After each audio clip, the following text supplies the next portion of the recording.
Yeah, hell the fuck yeah, man. That's good. That's good, right? So much. What's up, guys? Welcome back to What's That Podcast. I'm your host, Hudson, with my best friend, Jacob. Hey, and thank you guys so much for the love on the first episode. We're psyched, right? Yeah, it was awesome. All the good comments and feedback. It was cool to see. Yeah, really cool. And obviously, we want to grow this and make it better. That's why we're introducing a little bit of branding, kind of. I know it's literally Pokemon. So we'll probably evolve over time or whatever. But we wanted to get something that way it felt like its own show. Actual podcast, yeah. Yeah. So we're really stoked about that. We've got lots of stuff to talk to you guys about. I think today's gonna be really cool. We're trying to make it to feel like, something special and that you guys could get into.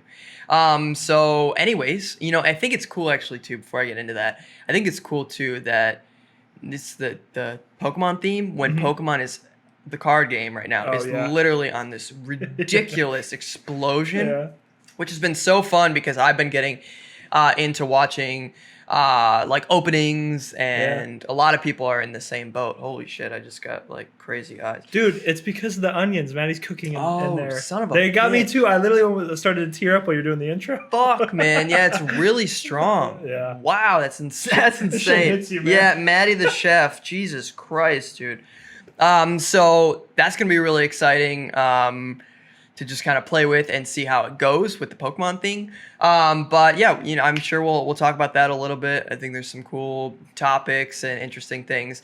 Today's episode is going to be a little bit more different, I would say, and like focused. I think we have some stuff to talk to you guys about to get more in depth into our lives. I think one thing that will be really cool about this podcast is, and I think most, is that people have individual backgrounds. They have a view on the world based on how they, the things that they've been through and the way that they've grown up. And I did a podcast before, the Hudson Taylor podcast, with one of my good friends, Taylor, and who you might know on Twitch. And that was the focus of the podcast, was looking at things through our eyeballs, and it was really awesome. And I think I think it would be really cool to continue that a little bit, but by giving people some context into the onions. Son of a bitch, bro. They hurt. Yeah, I was like, it's actually like a slight burn. Yeah, damn. I promise we're not babies. That actually is like, it's Wait, seeping. it's in another room. It's seeping underneath the door, and it's coming straight into my eyes. It's brutal, man. Yeah, that's intense. Jesus. So anyways, that's kind of the premise of it. We'll get right into it. Obviously, this podcast has been sponsored by my company, ebeatz, ebeatzmusic.com. And so we're going to run a quick advert for it, and then we'll see you guys right back. Catch you later.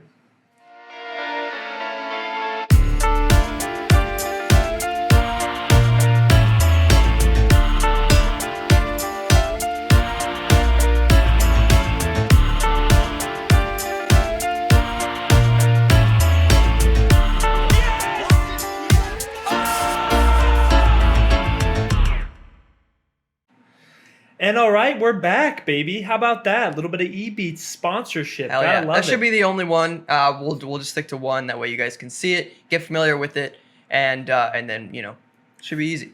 So, no like 6 minutes straight of ads. Fucking Joe Rogan. Jesus Christ, man.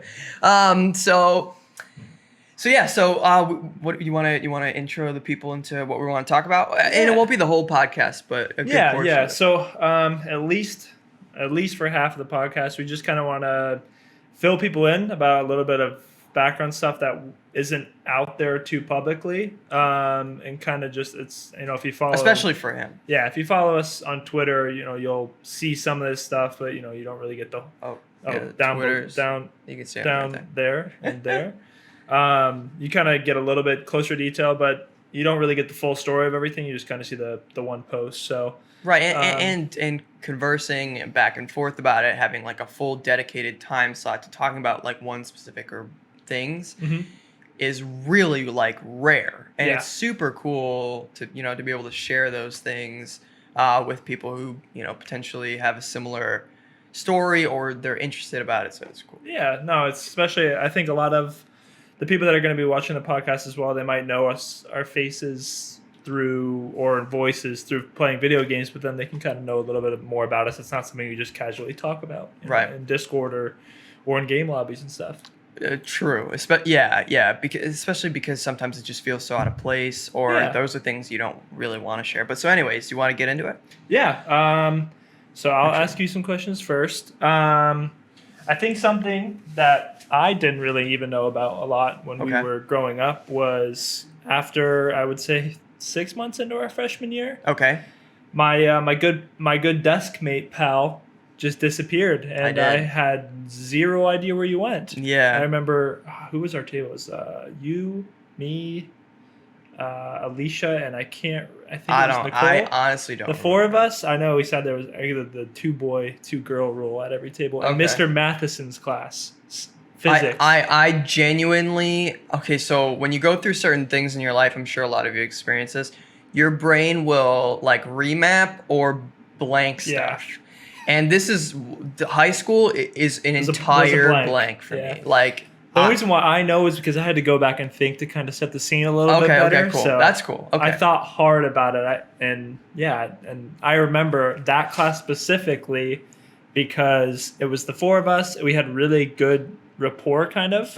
We were like from 4 different friend groups. It was goofy. And then it was, we had like a nice little chat around. I mean, me and your friendship was kind of funny because we didn't know each other at all prior to that. Mm-hmm. And I just knew you were cool. I know everyone liked you. As far as like from my friend groups that I had semi-relationships with, they all spoke really highly. That's weird. I don't remember that being like Corbin and them. Oh, okay. They all... Corbin's another one of our good friends who, if you watch my stream at all, you'll see him play and like games Landon and that they all spoke very highly of you. I thought you were funny, so yeah, kind of back to the question. Yeah. What kind of happened during that period, man? Where'd you go? Yeah, so it was freshman year of high school, so this was 2011. Holy fuck. Yeah. Okay. So this was 2011. That's a while ago. 9 years. This is 2020, by the way. Yeah, October 18th. We're filming this. These should be going up on Wednesdays, by the way. Just a heads up. So where did I go? So this is I'll try and like make some sort of timeline sense out of this. Essentially, I was a really healthy kid. I had no problems. I think the biggest issue I ever had growing up, until this moment, was maybe chickenpox, which most people go through, and then like a flu here and there. That's it. I was super healthy. My sister, however, she had 2 autoimmune diseases. She had type 1 diabetes, which is the one that you're born with, and not the one that's developed. And then she had a celiac disease, which is a severe allergic reaction to gluten, which is in a lot of foods. And back then it was really hard to manage that allergy, and now it's way easier. Lots of gluten-free stuff, which is great. So she had autoimmune diseases. My biological father also had an autoimmune disease. That was the extent of it. We thought that was it. Because my family was going through some issues. My parents were splitting up, and there was some like turmoil, and I just moved across country, and so there's a lot of stress in my life. I don't know how scientific it is because they're not even really able to say. I think that's kind of where it came opened up my autoimmune disease, because I have one too. But we didn't know it. What happened was I was getting lots of ear infections, and because I was 14 years old, going into being 15, I was still seeing a pediatric doctor, which is a kid doctor. Yep. And so, so I was getting lots of ear infections. They would just give me like antibiotic, like drop or something. It wouldn't go away. And it got to the point where one day at school, I know. Oh my God, it's fucking insane. I'm sorry, keep going. Onions. Yeah. It got to the point where one day at school, I completely lost like my equilibrium, like my balance, and I like fainted, like passed out. Jesus. And that was like a red flag, like went up, like ear infections to elevated to this point where like my equilibrium's messed up. Like there's a big problem here. Yeah. So I went to see an ENT, an ear, nose, and throat doctor. And he like did some scans. He did like a scope and like some stuff. The shitty part too was this was like a week before finals. Ugh. So this was so AIDS, man. And he's like, man, I got to send you to a specialist because on Monday or Tuesday, you got to have surgery. Ugh. And I'm like, dog, what? Like, what do you mean surgery? Like, I'm healthy. Like, I don't know. Surgery? Like, what? Dude, what? You know, like, please explain. Yeah. So we went and see the specialist. Biggest douche nozzle I've ever met in my entire life. This is a whole story within itself. I think I'm going to have to skip most of it for now. But this was the catalyst to like the next 5-6 years of my life that was super insane. It just was like a snowball downhill, unbelievably fast. Like it made no sense, came out of nowhere, hit me like a ton of bricks kind of thing. So I'm like, okay. So then we'll see this guy on Monday or Tuesday and we'll schedule a surgery, I guess. Okay, fine. So like it starts on the weekend, and then on that Saturday, I became in excruciating pain from my left ear. Like it was like in like not the actual like ear, but like above it, like the bone area was like fucking crazy. I never felt anything like it before in my life. Screaming, crying, like no good stuff. So my mom took me to the ER. It was like it was like St. Jude's or St. Joseph's or some hospital here in Phoenix. And they did lots of stuff. They got me like out of pain. They managed it.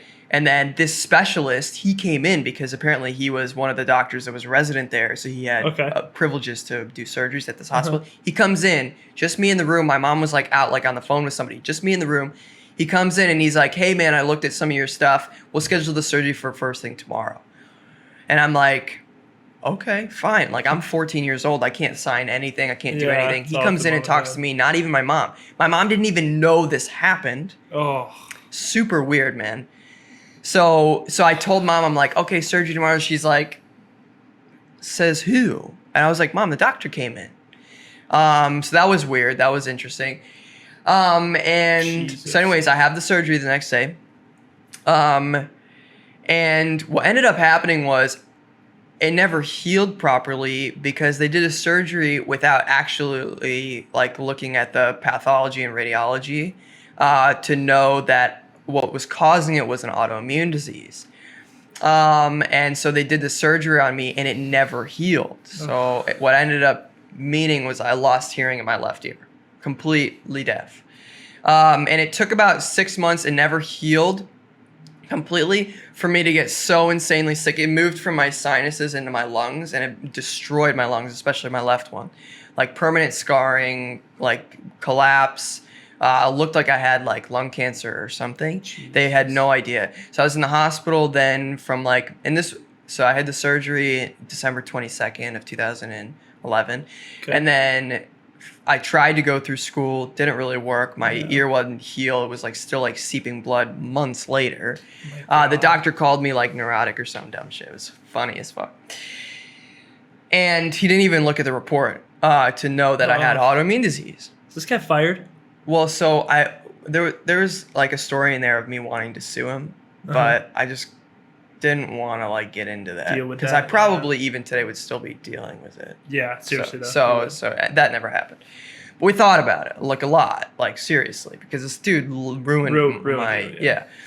So anyways, that ruined you. It's changed your life. May. Yeah, there's a lot of good that came from this stuff for absolutely. Sure. I wouldn't be who I am without it. But so anyway, so we moved into May, and I was so fucking sick, like dying ill, that I was in the hospital, and it took a number of specialists to kind of put their brains together to figure something out. They didn't. My nurse on the 11th day, she called some person that she knew from Rochester Mayo Clinic who was in town, and she came in and she said, I know exactly what he has. And she did. She knew it. And so they started me on the treatment the next day or the same day, I don't know, almost immediately, and everything started to like reverse, and it was crazy. So that was my freshman year of high school, and then there was about like 5 or 6 more years, I think, until 2017, of big ups and downs and a lot of complications and stuff. But that's what happened freshman year. Jeez, man. Yeah, I can only imagine. And that's like, that's like in a nutshell, kind of. It was shitty. It was stressful. I would just wanted to be a kid and play lacrosse and hang out with my friends and stuff, and all that was gone. And at the same time, like I said, like the stress-inducing part of it, which I think, it's not scientific, like I said, that caused it, was the family turmoil that was happening. This like huge, it's just a nightmare, split apart thing. Yeah. Right. So ended up being like my mom who, took care of me and stuff. And eventually Nathan came into my life. But anyways. Fantastic. Yeah. Two of the greatest human beings I've ever met. You have really lucky. Fantastic parents. Yes, very lucky. So that was Thank you. I didn't know a lot of that. I knew some of it, but I didn't know a lot. Yeah, and honestly, like, there's a lot more to get into depth with. But fuck, it's honestly just depressing. Like, what I would rather like talk about is what happened on the surface level, give you guys like an understanding, and then be able to like spin it into, and this is what I did with those things, and 100% fact, I would not have done any of the online things that I've done if it was not for this happening. Yep, because like we talked about in the last episode, when you're in like a weird isolation period, a lot of people turn to a different community or try to find one. Yep. And you did that through Twitch and YouTube and Twitter. Yep. Yeah, well, and then a lot of it, too, was thanks to the Make-A-Wish Foundation. Because in 2014, my grandma, I was 18, so I was, like, on the final, like, last call, like, if you want to be a part of it, this is how old you have to be. And I was still sick. I was still fighting random things. And 2014 was the worst because that's when I had to switch this, like, awful chemotherapy, fucking AIDS. It was so shit. So that was a good time to do the Make-A-Wish Foundation, and I, at the time, I think I was a little bit maybe embarrassed by it, just because like the stigma around it, and kids aren't nice, especially online. And so I asked to build a computer. Actually, first I asked to build a computer with MKBHD because around that time he had just built a Hackintosh and he had a really cool series about it, which a Hackintosh is building a PC that runs Mac, which you're not supposed to do. Yeah. But it was super cool. So firstly, they're like, okay, we can't endorse you doing that, but we'll get you PC parts. And then I was like, but yeah, could I do it with MKBHD? And they're like, no. You can either wish to go somewhere to meet someone or to have something, so you can't have two of those things. Okay. So I was like, okay, now they do that, though. Yeah. Okay, but I was the first one to ask Make-A-Wish, at least in Arizona, to build a computer. That's cool, man. So it was really cool. Yeah. So they sent me all the parts. I asked for a stupid list. You can actually go back on my channel in 2014 and watch me do the parts unboxing and stuff. I don't know if I mentioned Make-A-Wish because, like I said, I was scared that people would make fun of me. Back then, especially, I got made fun of a ton because of how I breathed, and so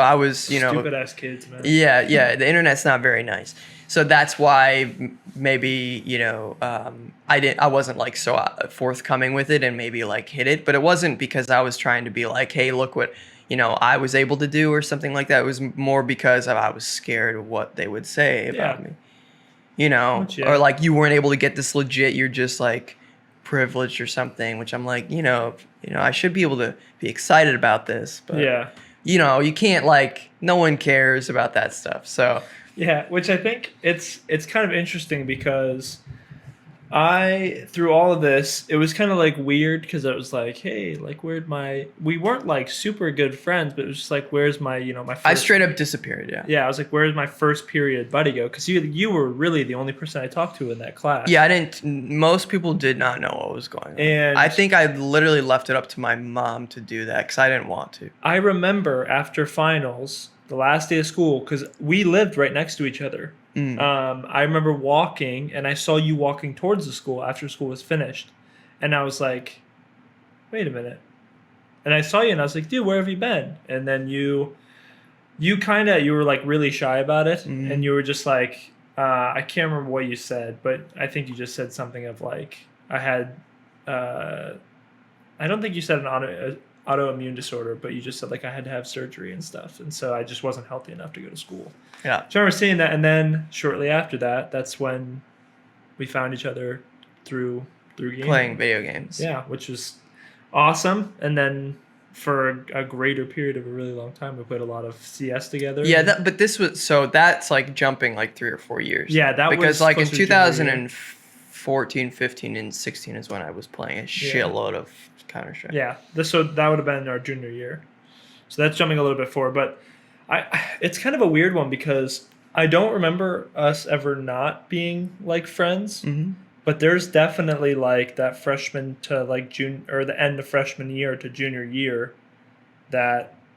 Yeah, dude, like if I'm We just honest, didn't really I talk. can't even remember what the inside of that class looked like. I can't even remember our table. I can't. I can just because like in pockets of things that I have like good memories out of from high school because I also despised high school, but that was one where like I met my best friend in that class and then I also kind of not really got to be a part of like that shitty part of your life, but like I just remember like that you had to go through it. So it was kind of something that kind of sticks in my brain. Was Alex in that class?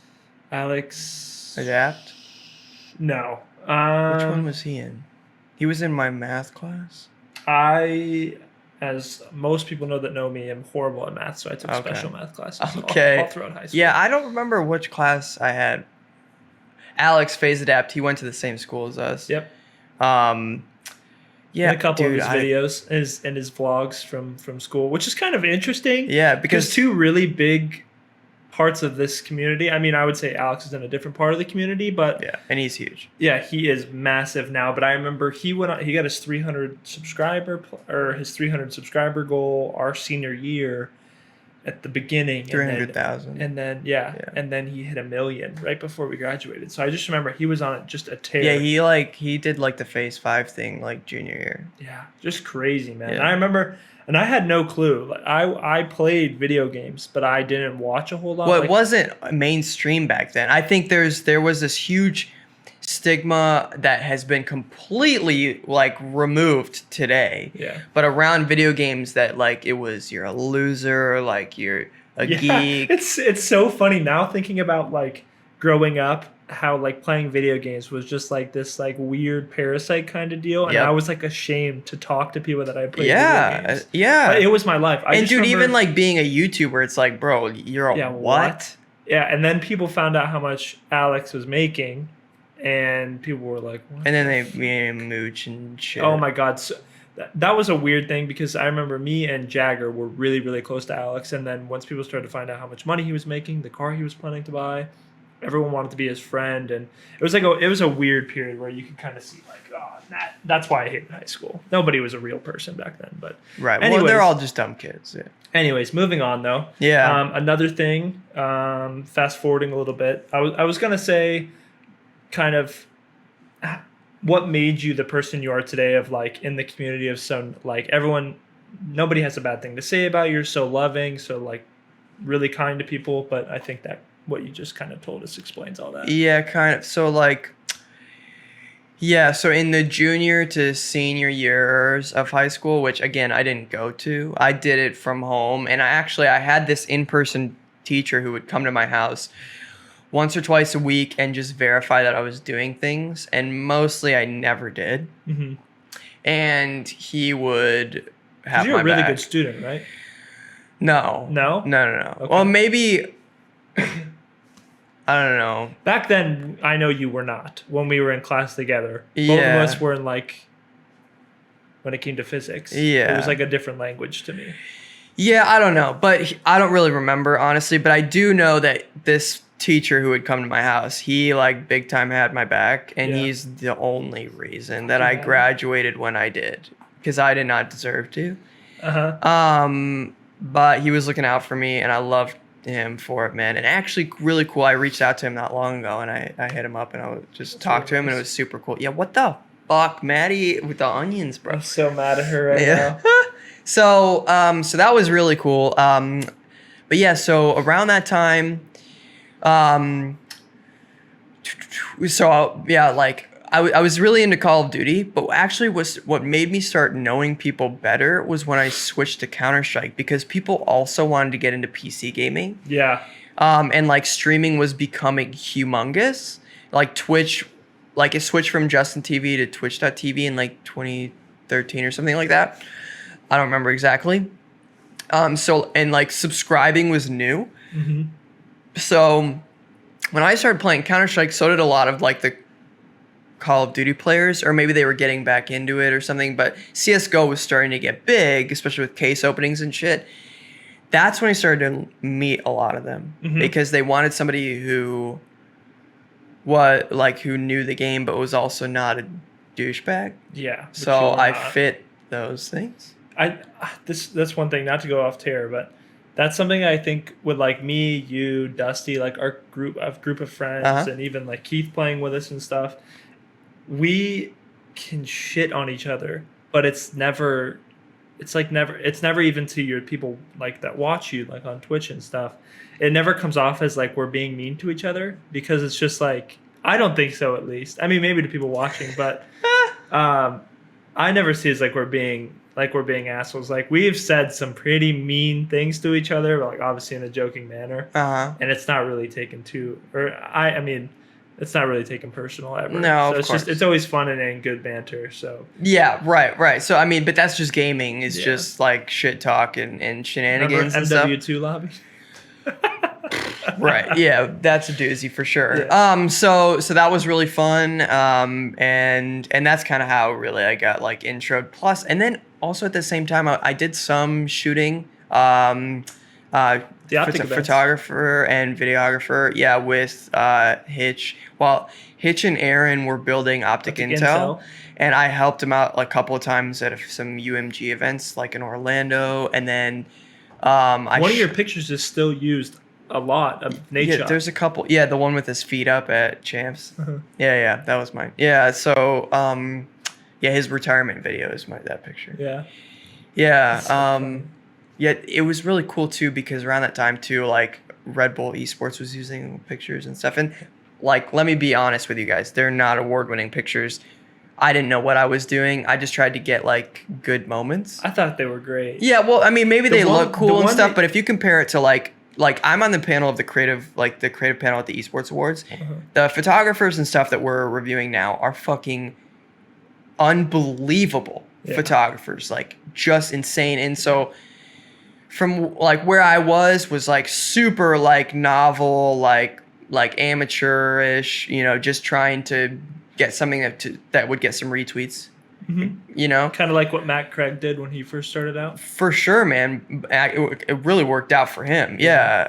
Dude. It's got his dream job now. Yeah, he has the dream job. Yeah, dude. In his podcast with Hex, money. Oh my God. Yeah. He has a great story. If you haven't watched that Eavesdrop with Matt, I love Matt. He's a good guy. We've done some cool stuff together. Definitely watch that one. That is amazing.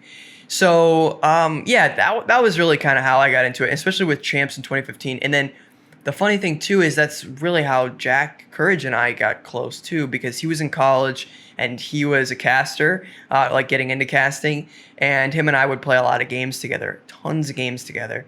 And he started streaming, and I helped him build his computer and stuff. And he had this, like, insane, like, breakout in when he did the bot league and shit. I'm sure, like, he's got like it down to it, exactly what happened. Quick sidebar. Yeah. How many PCs do you think you've built for people? Oh, so many. I don't want to like name drop because that's ludicrous, but my close friends, like a lot of them know.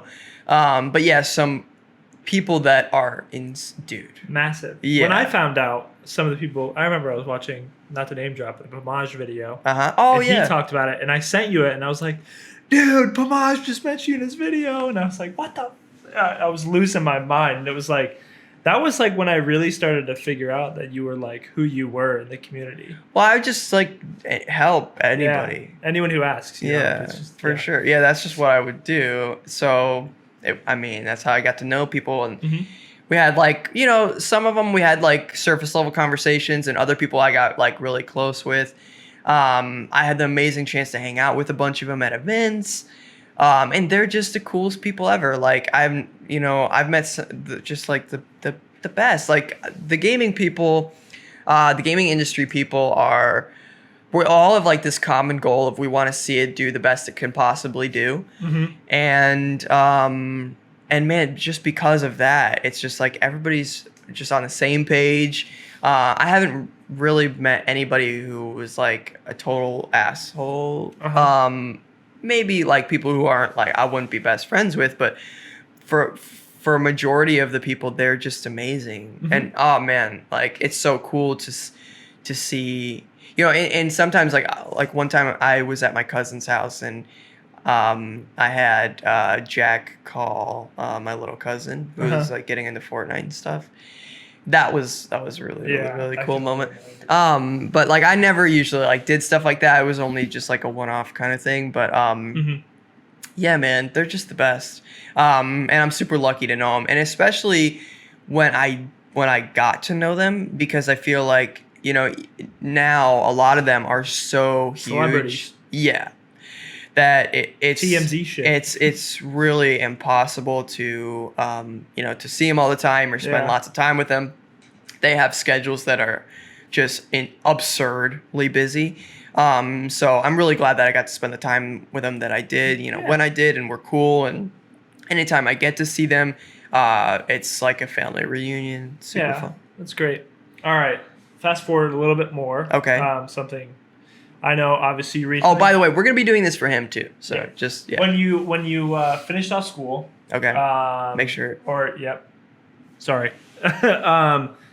Not actually to fast forward too far, but I know something you had to do on your senior year, which I was like dumbfounded, was when you got to work with NASA. So what was that experience like? Oh, okay. Wait, so this is senior year of college. Sorry, not high school. Yeah. So when I graduated high school, when we were 2015. Same year as you? 2015. And then I went to 2 years of community college because I didn't go to high school. I didn't do anything. Mm-hmm. So basically, I was so in and out, and it was just I didn't know anything to be able to go to college. I would be fucking screwed. So I went to community college, which was an amazing decision because I was able to, without spending a ton of money, get my feet on the ground and start like picking things back up and up to speed where I needed to be. So I did 2 years there, and then I transferred to the ASU, and I wanted to get into the engineering. No, actually, I wanted to get into business school, but then I realized I hated economics. Okay. So I was like, hell no. Yeah. So that is the common step for everyone, though, is they think college, business. Yeah. So then and this was funny too, because at the same time, this is when ebeatz started turning in my head. Mm-hmm. And so I was like, that's probably a better way to learn business, by doing one or starting one. Yep. So I'll do that. And then I'll go to school for something more specific, like information technology, which is what I did. So then this was great because once I got into ASU, I was laser focused. I was excited about what I was doing. So my grades were so good, dude. Yeah. Like I worked my balls off for good grades. I graduated magna cum laude, which I'm so very proud of. Yeah. That's hard. Even though it's an undergrad, I'm still proud of it. Yeah. From where I came from. Yeah, it was hard. It was fucking awesome. So that was great. This was a really cool story though. So I was in my degree program at the Polytechnic School at ASU.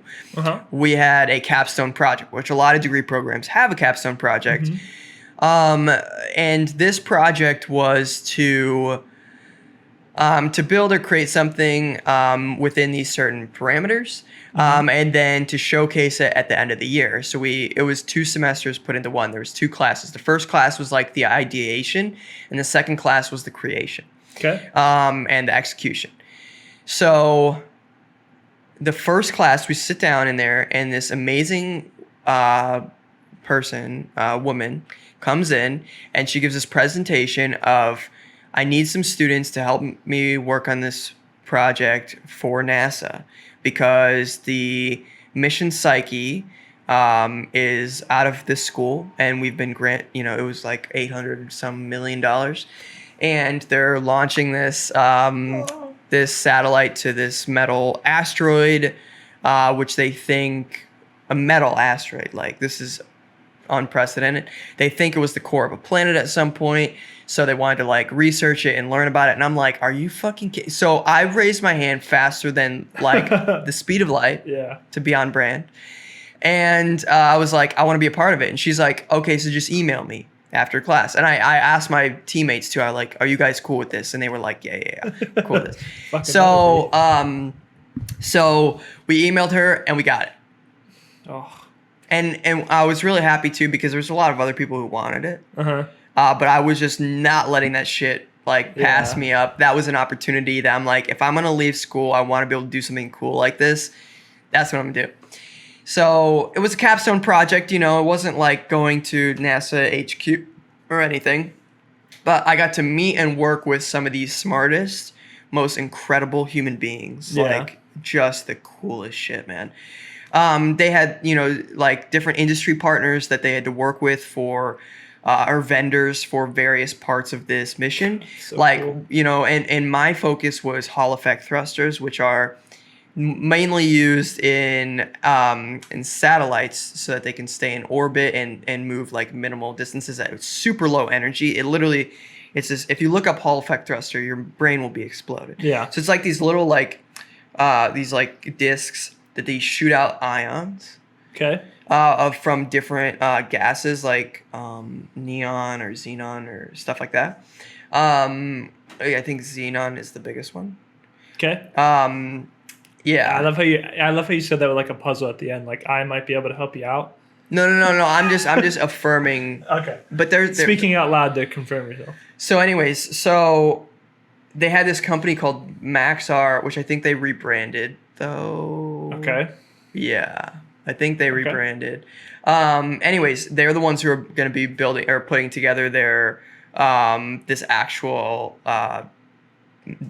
fucking assembling the ship or whatever the robot that's going to be flying around. And it uses this specific Hall effect thruster that has never been used in deep space mission, because this asteroid is between Jupiter and son of a bitch. Two of the planets in our solar system. Jupiter is one of them. And it uses a gravity assist from Mars. So like coolest shit you could literally think of. And their mission, I met the principal investigator of this. She's the one who wrote the trillion-page document to submit to NASA to fight for a chance to get the money to do this. It was like 25 other missions, and she was the one who got it. The money. Is she the one who gave the presentation or no? Oh, yeah. Dude, she's been working. This is her life's work. Oh, my God. Yeah. Like, you can only do one of these in your lifetime because of how long it takes. That's awesome. Yeah. And I met her, and she's unbelievable. She even has, like, some TED Talks and stuff. Her name's Lindy. And if you look up Lindy NASA Psyche, you'll learn a lot about her and what she's doing. It's amazing stuff. If your interest is piqued, please explore. Super cool. Also, you can look up ASU Psyche. And you'll go to the website, and if you do a little bit of research, you'll be able to find my name in there. Awesome. Yeah, so it's really cool. So anyways, so I got to meet these people. I don't know exactly where I was going with this, but I got to meet these people. I got to talk to some of the engineers from this vendor working with NASA who are building these things. My specific project with my two teammates who I love dearly, and they're like forever friends. Matthew and Thomas, who you'll also see their names alongside mine for this project. We get credit on NASA's website. That is so cool. Yeah. Was to develop and build this very specific application and database to organize and compare Hall effect thrusters to each other. Based on specific criteria. And we developed some technology for it. I mostly did the front end work for it, but it's like some of the proudest work I've ever been a part of. Phenomenal. And it was incredibly challenging. I even had to use my my engineer from ebeatz Oh, really? for help on some of the stuff because Awesome. man, it was fucking hard, bro. It pushed like the limits of what I ebeatz should get a plug from NASA. Right. Yeah. So yeah, man, it was amazing, and we had a couple other outside helpers just because the stuff we were trying to do to impress NASA, like leave this impression, was amazing. And the cool thing too is not only did we just make this project for them, they use it. God. So you know, cool, with man. upgrades, of course, you know, once we handed it to them, of course they're gonna do stuff better and different.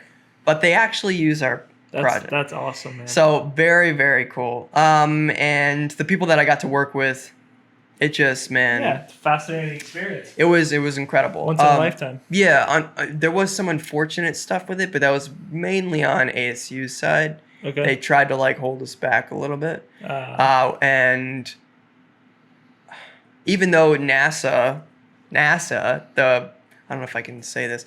I'm gonna say it anyways. NASA was thrilled with the outcome. Yeah. I still got a B- on it. They actually tried to give me a C, but I fought them so hard because even though we did what NASA asked of us, it didn't fit in the school's specific criteria or whatever for the dumbest fucking reasons. This is the problem with education. Yeah, bro. So anyway, so that was frustrating. I'll leave it at that. Yeah. Because I don't want to get in trouble. But yeah, we were more happy that I would have got summa cum laude, by the way, if it wasn't for this. Oh. Yeah, but that NASA was more thrilled with it. That was the importance because they were the people who requested it. You know, it's like if you had a boss, and you guys are doing work for an outside company, and the outside company is super happy with the result, but your boss is mad at you because you didn't like fit in some like box that you're supposed to. I would tell that boss to go fuck himself. Yeah, brain dead. Yeah. That's what I would say. Probably shouldn't be that boss. Right. Yeah. So, anyways, that was the amazing experience overall that I was able to be a part of, and I'll never forget it. Yeah. Oh, by the way, this is really cool. So it launches on a Falcon 9 from SpaceX. That's sick. In 2022, and I will be there. I'll be at the launch. Really? Yep. It's gonna be awesome.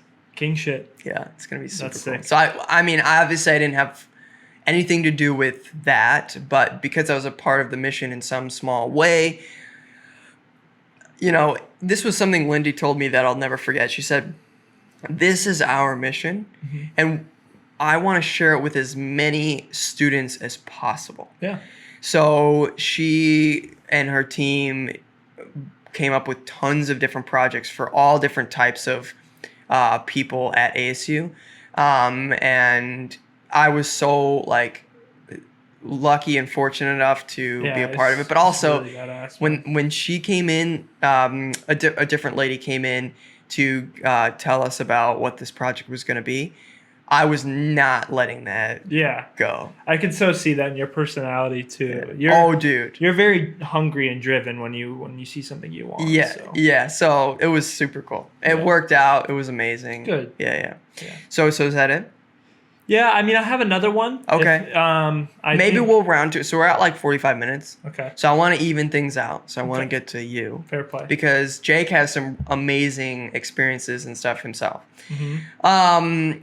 And I think there's a lot in depth we could go, you know. Yeah, further down the line. Yeah. So I want to start off by mentioning that Jacob was a professional soccer player for multiple teams. Yep. But he also played collegiate college. I did play collegiate soccer, yeah. Yeah, which is where I want to start. Mm-hmm.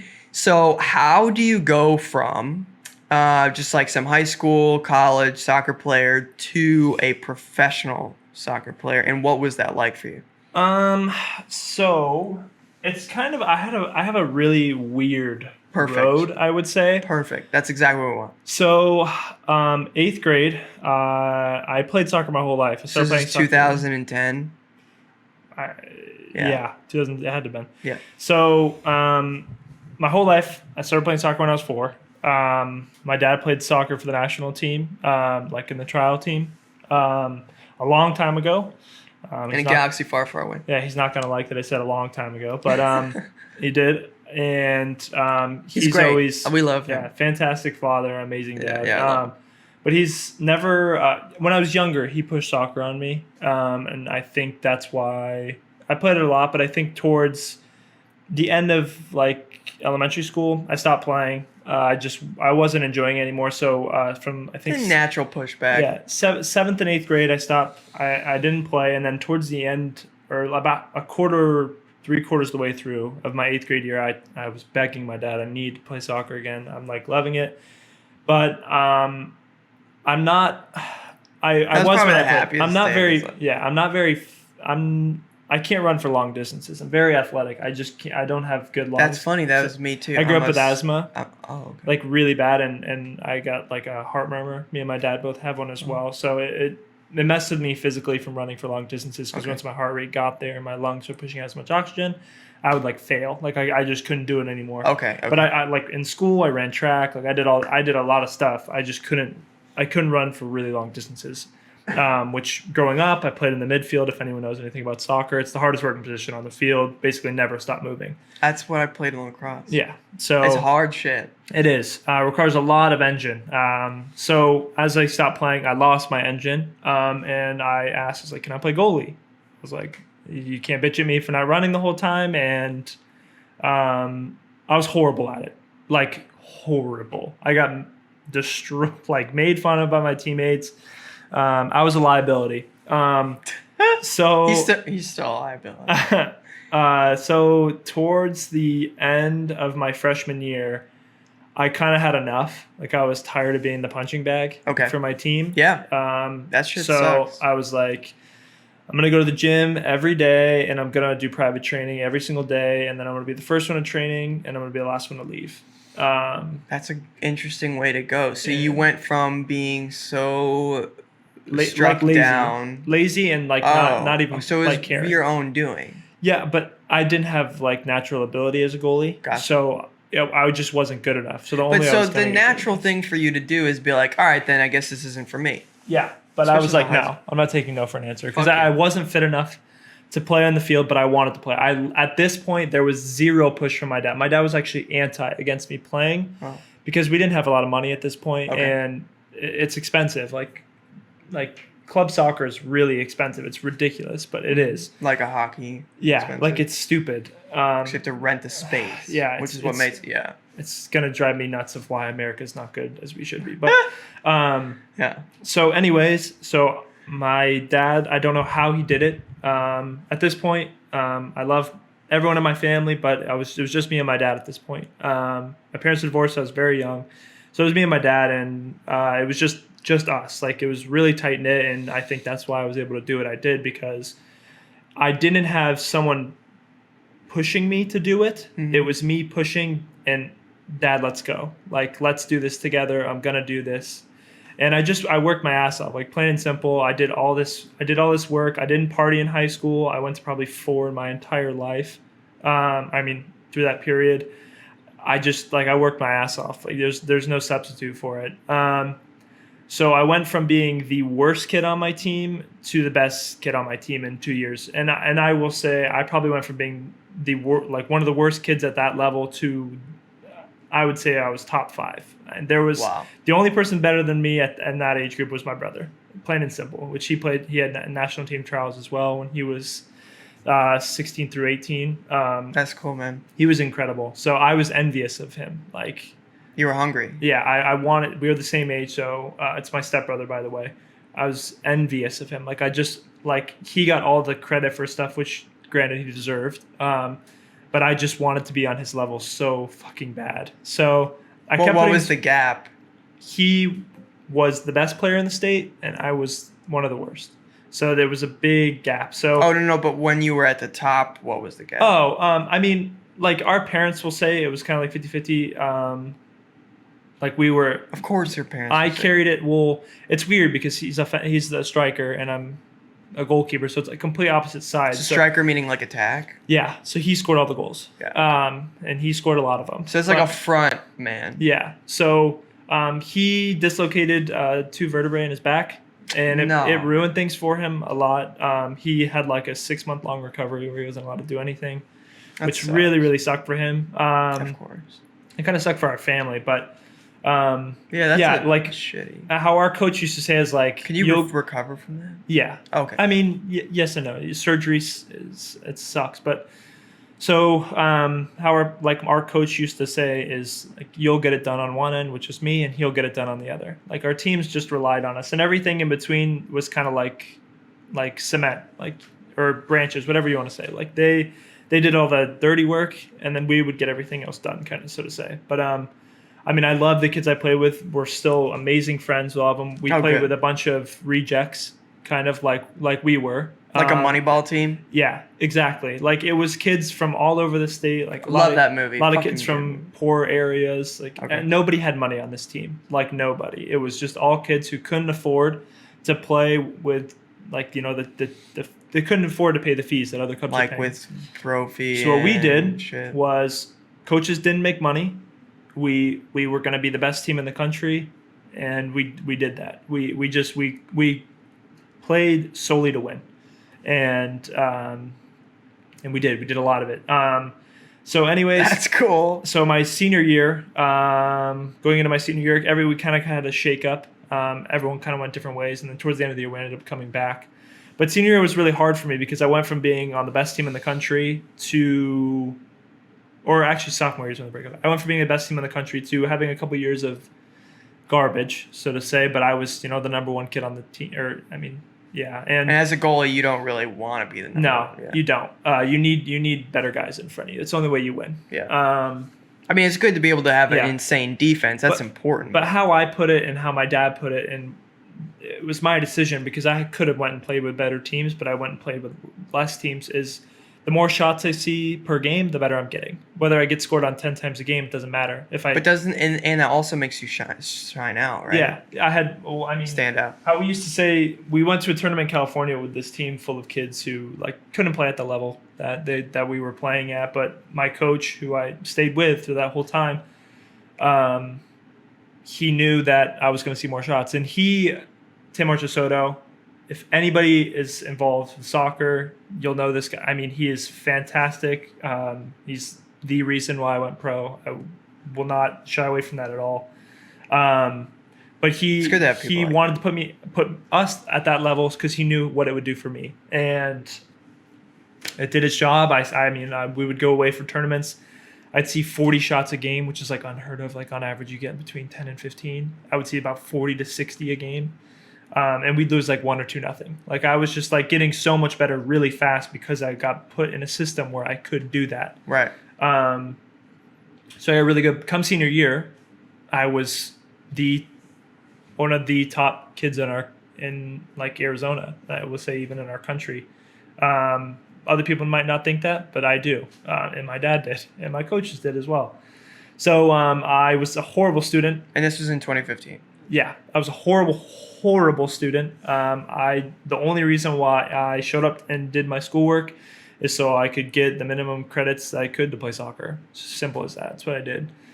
So, to give you credit, when you're in high school, and anybody in America who's been in our high school system would know this, they overload you for a reason. Mm-hmm. But if you're also an athlete, trying to get to that next level of being an athlete while doing, the fucking 8 hours a day of you have to be school, extremely disciplined. It takes a special somebody, and it also takes people behind you. I mean, I know there's people who have done it without this, but I would say the recipe is having people behind you who will allow you and encourage you to go that way. Yeah, it has to be. We stand on the shoulder of tons of people. Yeah. So where it really hurt me though was when it came time to, at this point I wasn't even thinking about playing pro, even a fraction of me. I always told my dad I'm gonna go pro one day, but it's just kind of one of those things. A pipe dream. Yeah, and So I just coming time, I had to find a school. I had tons of offers. Meaning from college, yeah. Yeah, I had tons of offers from community colleges, which a lot of my friends couldn't like believe because I was getting so many offers. But that's where I thought, because of my grades, I was the only place I was going to be able to play. So if anybody knows what the you have, structure, like a 2.0? like a 2.4. Yeah. Okay. So if anybody knows the structure of how like collegiate sports work, there's NCAA, 3 divisions, and then there's NAI, and there's community college. So NAI has 2 divisions as well. The thing with NAI is you can be any age, and you can play. So you can go back to school. So like you can get form professional athletes that can play in that division. So it's only in Division 1 though. Division 2 you can't. It's just regular kids.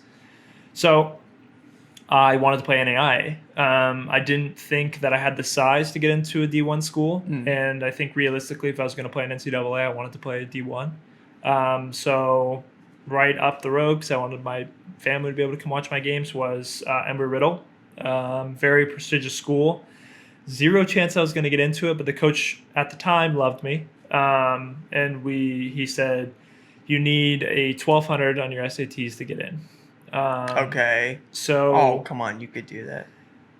So, anyways, so I went. Let's see. I did not study. I mean, like at the time, I had my girlfriend, and she was supposed to help me study. I'm just not good at that stuff. I can't study for shit. Like I just don't have the mind capacity for it. Okay.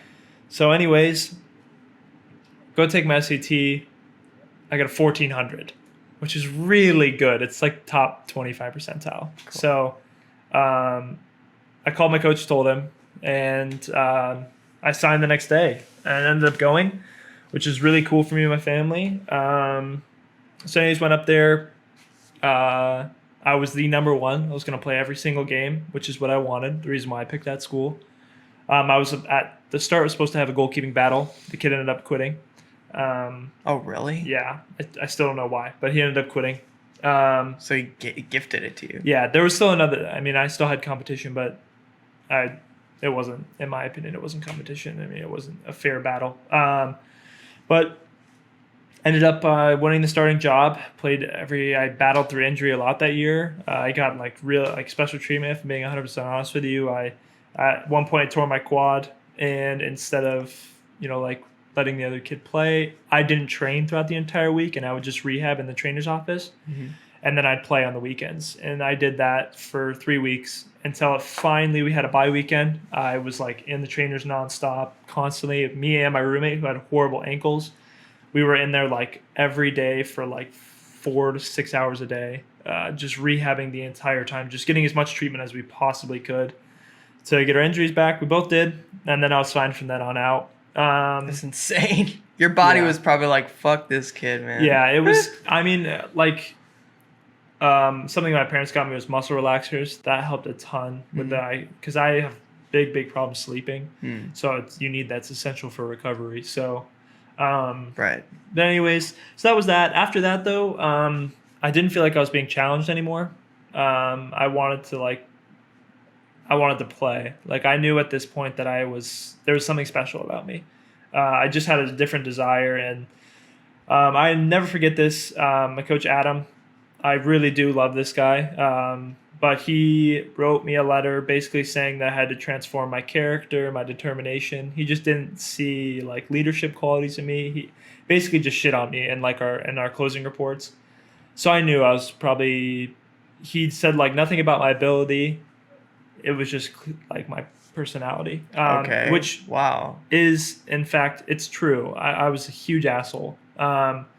I have this mindset where if you're not on my wavelength, then you're not doing everything in your possible that you can do to win. I don't fuck with you. It's just how it is. That's how I am competitively. If you're not giving 1,000% more than what your body can handle, I'm not going to get along with you. It's just how it is. And that's how because 99% of athletes are, at the professional level. Right. If you're that guy, you're that guy. People will say dressing rooms do not make sense in competitive soccer because you have rows with people really easily. Anyways, sorry, off the side tangent. No, that kind of stuff is really interesting because from a non-pro, 10-pound chip eating gamer, I would never know It's that. different, yeah. And so I came back home and I had like a deal, which I probably shouldn't talk about. But Well, say what you can say. anyways, I came back here, signed with the school, but I had a deal where if I signed with the school, then I was going to play with the pro team here in Arizona. Because there was just no way that the school wasn't my level, so to say, which is mean, but it's not. Because they knew as well. So It's not mean. What's There's mean to the guys who levels were on to the it. team. Okay, but we're not dropping their name. Yeah. So, anyways, or didn't sign technically with the pro team. And I played through that whole year. Head coach of that team, Aiden Davidson, fantastic coach. I think he's coaching in India now. Cool. He's terrific guy. He saw something in me, which me and my dad saw. I guess that I could play at the next level. So he is very good friends with a coach by the name of Phil Brown and Phil Parkinson. At the time, they were coaching Southend United in England and Bolton FC in England. Okay. Two I'd say Bolton especially, very prestigious club in England. So in that summer, he found an avenue for me to go up there for trial. So I was initially supposed to go up there on trial with Southend United. Then if that didn't work, I was going to go on trial with Brighton, which at the time was a team in the Premier League. Okay. Which is the top flight in any division. It's the biggest league in the world.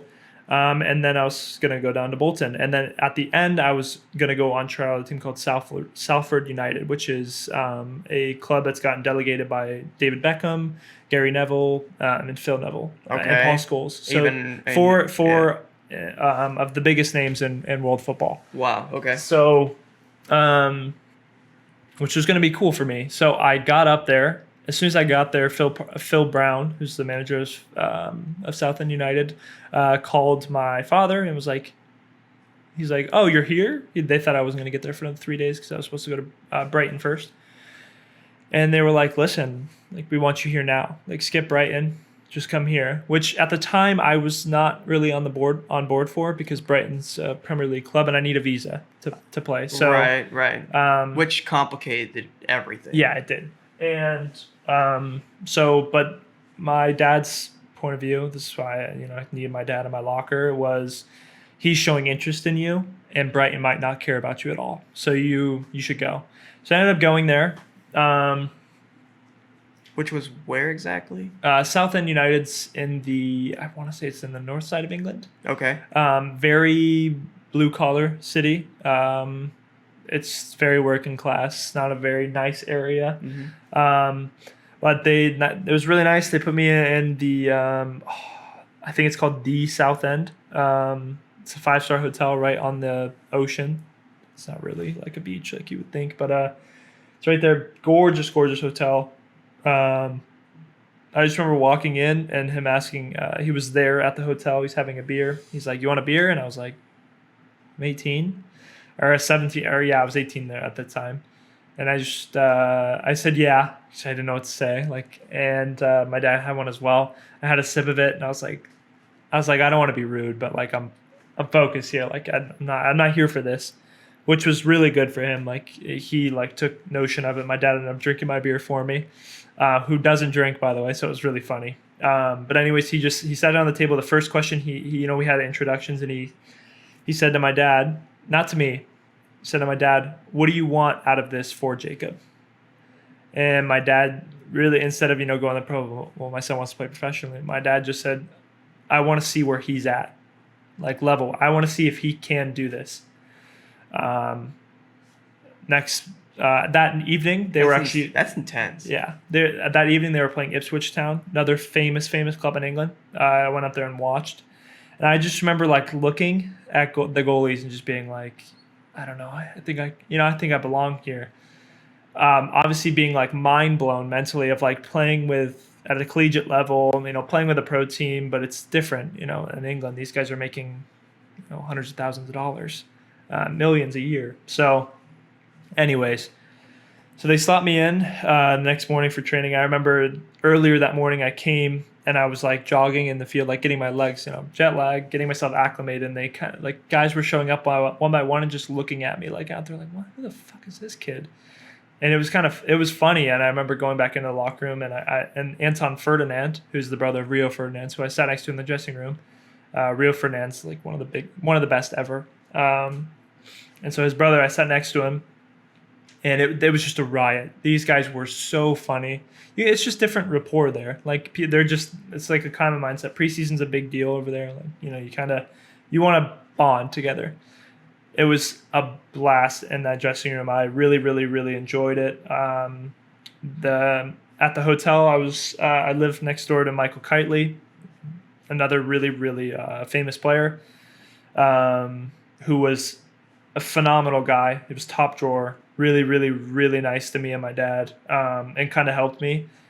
After the first training session, he took me back to the hotel, and he like went in for lunch, and my dad was in there, and he just sat next to my dad. Still don't know why, because I don't even think he knew that was my dad. Okay. But my dad just asked him like, "Hey, what do you think? Do you think he's ready?" And this was my first session. I remember coming back to the hotel buzzing, because I was on fire, but I didn't feel like I was on fire, like doing something I couldn't do. I just felt like I rose to the occasion. And I remember I don't know if this conversation ever actually happened, but my dad told me it happened, and my dad just asked, "Do you think can play here?" And he said, "Yeah."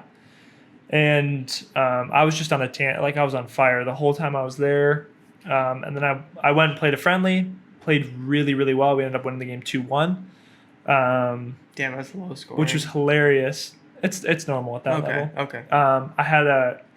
We played a team called Lowestoft, which is a Vanarama League team. So it's 4th division. And there was a bunch of guys behind me that were like fans of the club. Okay. That were like, what's the word that comedians use? Heckling. They were heckling me. Okay. So they heard me. I yelled one time, and of course I have an American accent. Right. So they hear me, and they just start yelling. I don't know if you know anything, but they just kept calling me Clint Dempsey, like in a Texas accent. Okay. They just kept doing it the whole time, and then I ended up playing really, really well. And so after the game, clapping the fans, which is normal. They were all like, they gave me like a huge introduction, or like a huge round of applause, just because they gave me stick the whole game, and then I ended up coming through it. So it was a really, really cool moment. So you felt like validated. Yeah. So Phil Brown, my dad asked, "Do you want him here?" And he was like, "Yeah, like we want your son."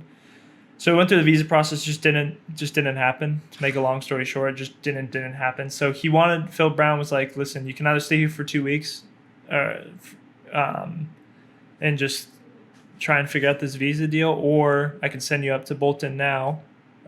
He was also friends with the manager, Phil Parkinson. Okay. And we could try and get you a visa there, because at the time they were a championship club, more leeway with the FA. Okay. So I went up there, and instead of, which is weird because at Southend I was going to be playing with the 23s and then be involved with the first team. They sent me into 23s? the U23s. So age group is 23. So there's you have your first team, your reserve team, and then U23s. So but at that level, it's just first team U23s. So your U23s is your reserves. So that's the team I was going to be a part of when I was up there, and then be involved with the first team as well, on the bench mainly. But he sent me up to Bolton to play with the first team, which I jumped a level. I went from League One to Championship. It was a big deal. And just while I was there, it was another like crazy scenario. Just a ton. This was a little bit different because there was a lot of really, really, really good players on this team. Okay. Really, really big names. So you were literally among like the greatest.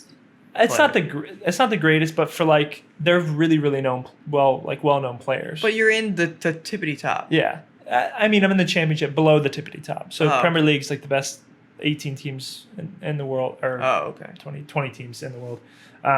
But was that like insane? Like, yeah, it was. I was like when I got to Bolton, I was in awe. It was different for me than being with Southend, because it's a working class team, less money, facilities are a little bit different. At Bolton, it was world class, like everything from top to bottom, world class. I mean, the food they give you. I'm trying to like visualize it, and everything was just everything was dialed. Like there was no there was just no room for error anywhere. Right. So it was a really, really cool experience. Yeah. You pulled through. So what they were going to do was they were going to sign me and then loan me to Southend. And the FAA denied it again. So the reason why they denied this time was because the goalkeeper who was a part of the team as well, his name was Jake Taylor. He was considered among one of the brightest prospects of English talent. So they'd rather have him than you. Yeah. So how the FA puts it, you have to be better than homegrown talent at your club. So okay. That's how Championship and Premier League is. That's the standard. So the League One and below, if the club can get the visa, they'll get it. They don't compare you to talent at the club. So didn't get it again, and it was just kind of like a frustrating thing for me because I just was like, I'm good enough, but I'm not, because I'm not getting a visa to play here. So they put me in contact with an agent. I remember this happening, by the way. And basically said, like, listen, we'll get you a visa if you come play here, which is in Malta. And I just didn't know. So I was like, my dad kind of told me, like, dude, do you want to go back and play college soccer? Or do you want to play pro? And I just remember, like, sitting. I told him I wanted to play pro, but I remember sitting next to my agent at the time, and I hadn't told him yet that I was going to be doing this. And I just remember sitting there being like, kind of still like thinking it over, being like, do I really want to go back and play? Like, do I want to make everyone happy, or do I want to make myself happy? And I wanted to make myself happy, so I was like, I know it's going to hurt some feelings, but I'm going to go play pro. So I ended up going abroad, signing with a team called Hibernians FC. Really, really big club in Malta. They play in Champions League almost every year, or Europa League. Just happened to be the season I was there. We didn't have the best season. Ownership was having some problems. We spent more money than what they could afford, I guess. I don't really know the whole part of it, which didn't really make sense. So I'm not going to go into that though. But right. Anyways, before the end of the season, we fired our head coach in March. Season ends end of April, so not a whole lot of time to kind of light a fire underneath guys. And our owner came in and said, just so everyone knows, at the end of the season, we're cutting every foreigner. So I'm a foreigner. So it's a weird feeling to know that you have nothing to play for. Your contract's not getting renewed no matter what you do. So ended up leaving, and then went to Spain. That was pretty painful. Yeah, it was a nasty feeling to kind of live with, in all honesty. Yeah, it was bad. Yeah. So went to Spain. Couldn't get a visa there. I was going to sign with a team called FC Cuenca. Couldn't get a visa. Well, you guys looked at like what was like the options, yeah. And you could buy one for like what, $2 million. Yeah, $2.5 million was what it was. Okay. The price tag to just buy one, which is like for citizenship. That's what you do when you right. buy So a visa. Obviously, just have $2.5 million. Yeah, it's just madness. It was just didn't happen. Shit. Yeah. So ended up going back to Malta and signing with a team there. Different team, less money, less standard. Didn't really enjoy it, but it was good character building, so to say. You were pretty miserable. Yeah, I was. It was not a good year for me. I was turned to streaming, which... and you had Nicole. Yeah, and I had Nicole, which made it a lot better. If I didn't have Nicole there with me, He met his girlfriend. You want a little story? Yeah, when I first went to Malta, I was there for a week and 9 days, so about almost 2 weeks. I would say. Tiny little window of time. So before I left, I remember telling everyone, like, because everyone was joking, oh, you're gonna find your lady out there, and I was like, I am not finding a female when I'm there. Like, let's get something straight. The last thing I want is to find something that's gonna keep me there and distract me from my career. Okay, buddy. Lasted all of about 13 days. And yeah, it was just it was great. I don't know what else I can say. I met Nicole. She's the love of my life. She's from Switzerland. From Switzerland. She was there on holiday, which is crazy. So I mean, dude, like, think about this. Like, what are the fucking chances? Yeah, man? very, very slim. She ended up staying in the same hotel as I was when I first got there. It's the coolest shit. Yeah, so I met her. She was there for another 3 weeks, so we kind of just spent every day together. But I did tell her my career comes first, just so you know.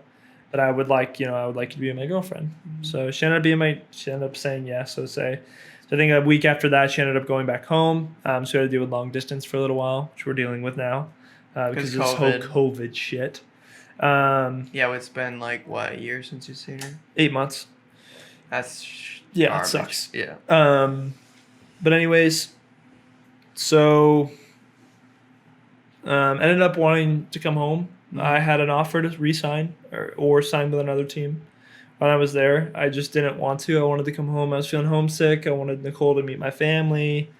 And I just wanted, my whole thing is if I can't sign with a team home, then I just really don't want to be Which playing was so anymore. ace because I just sold your computer. Yeah, that's true. You did. But I bought another one. Yeah, no, I know. The process of bringing it back home is just a nightmare. But anyways, so I came home. Ended up I had a trial with the Las Vegas Lights, which I wanted to clear this up because I said this in the last podcast. It just kind of came out. Oh, okay. So when I was there, I did get hurt. That wasn't the reason why I quit, though. Oh, okay. So after that, I was just trying to like figure out because this is all I know. We had like I don't know if this was really mattered to you, but we had like a 2.5 hour standing conversation about him quitting at Desert Ridge. Yeah, where you were telling me like you can't quit, and I was just like, dude. I don't know. Like I wasn't as invested as you were, but I knew how much you cared. Yeah. So it was a really like just shitty like mindset to be in. I just wanted, wanted you to be happy. Yeah. Which I think from your point of view, I think me being happy was you thought me playing was going to make me happy. Right.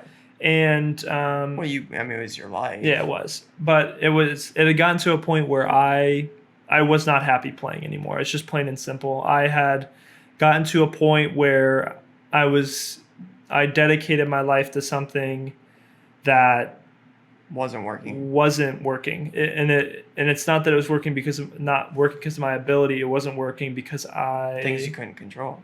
Yeah, that and just from the mindset of just like I had like committed so much and I just didn't feel like the results were what they should have been for what I was putting into it. And I remember I came home and my dad was just like, dude, you have to make up your mind. And I just realized that because deadlines and stuff were happening and he was just like in limbo. Yeah. And I just realized that if I don't want to go back and try and play in college because I could have played NAIA still. Still in the age group.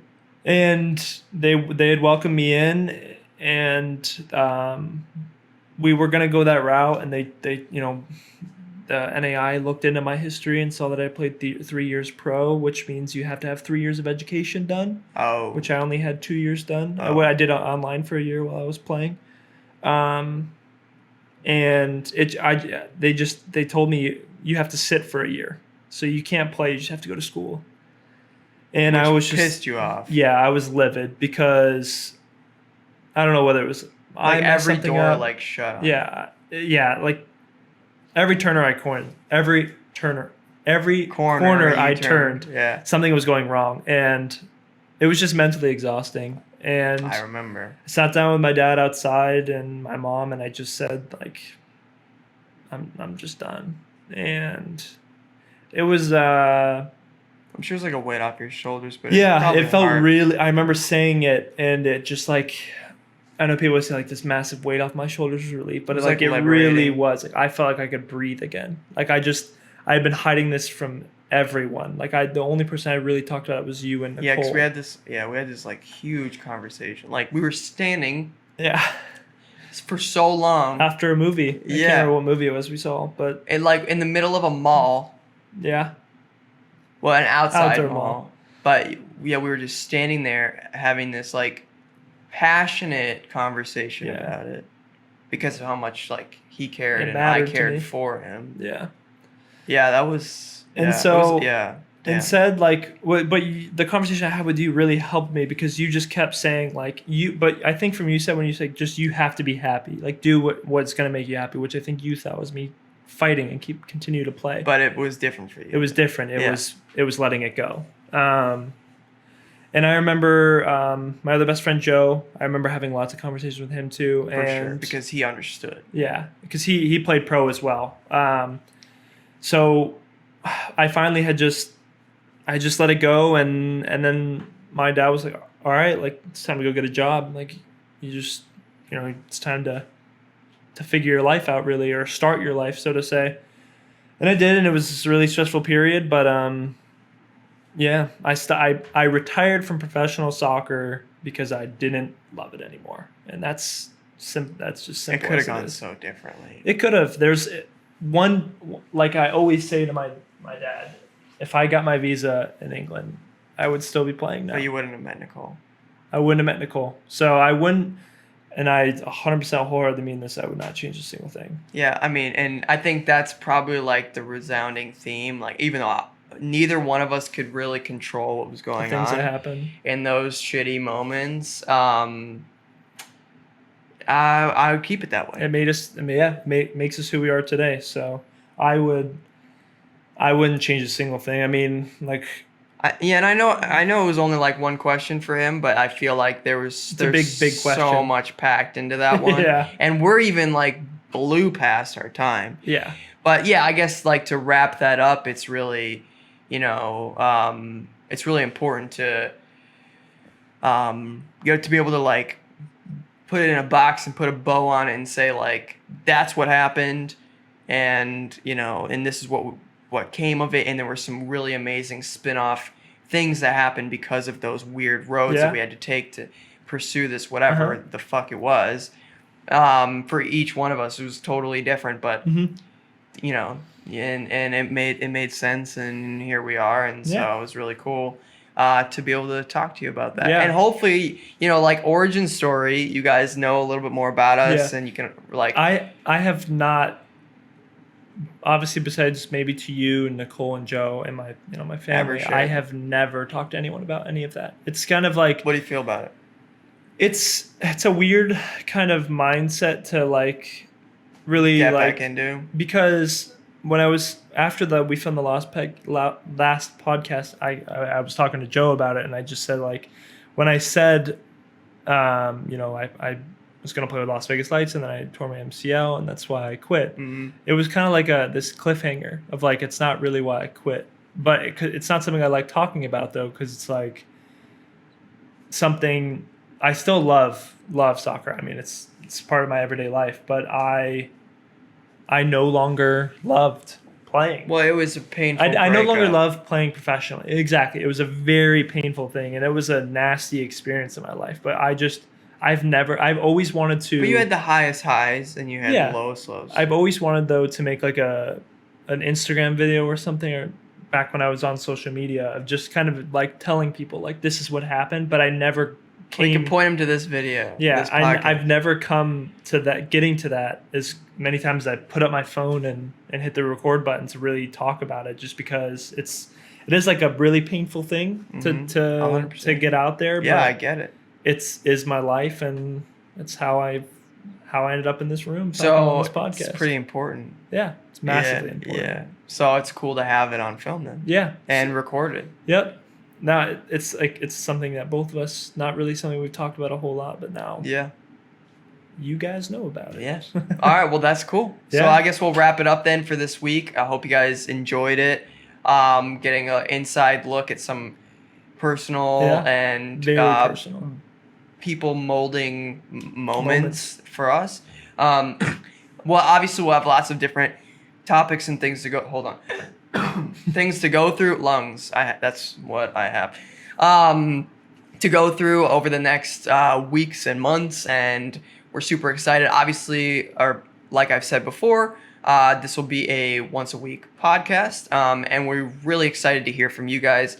What you think, what you'd like us to talk about. Next week will be much different from this one, but we wanted to just like set the stage and build these foundational things, and we can always point people back to these early podcasts about, hey, learn more about us, like, get some insight into where, like I said in the beginning, like where we see things from, because we have these perspectives. It's important for both ends of like for people to understand like where me and you kind of came in, because from my friend group that will listen to the podcast, they know nothing about you, and from your friend group or your community, they know nothing about me. So it's something that... And the people that we're going to be, that will be introduced to us that don't know either one of us. Yeah, exactly. So... Which is super cool, man. I know I'm excited to build this. I know we went way over, but I think it needed to happen. For sure. Yeah. So thank you guys so much for watching. We love and appreciate it. Slap a like on this. We'll work on getting, now that we kind of have like this figured out a little bit more, we'll work on getting these over to Spotify, and we'll start posting these on YouTube and then the audio version on Spotify as well. So stay tuned. Hopefully either next episode or the episode after that, we'll have some more information on how that's going to look. I think it's a process. I looked into it with Taylor one time, but it was stinky. So but I really would like to make it work. Wednesdays at 1 though, right? Wednesdays at 1 p.m. Pacific time. Yep. Arizona time eventually. MST. Yeah, it'll switch. We don't do daylight savings in Arizona, so it's really weird. So that's it. Yep. Thank you guys. Thank you so much. And we'll see you next week. Yep. Catch you later. What's that podcast? Peace out.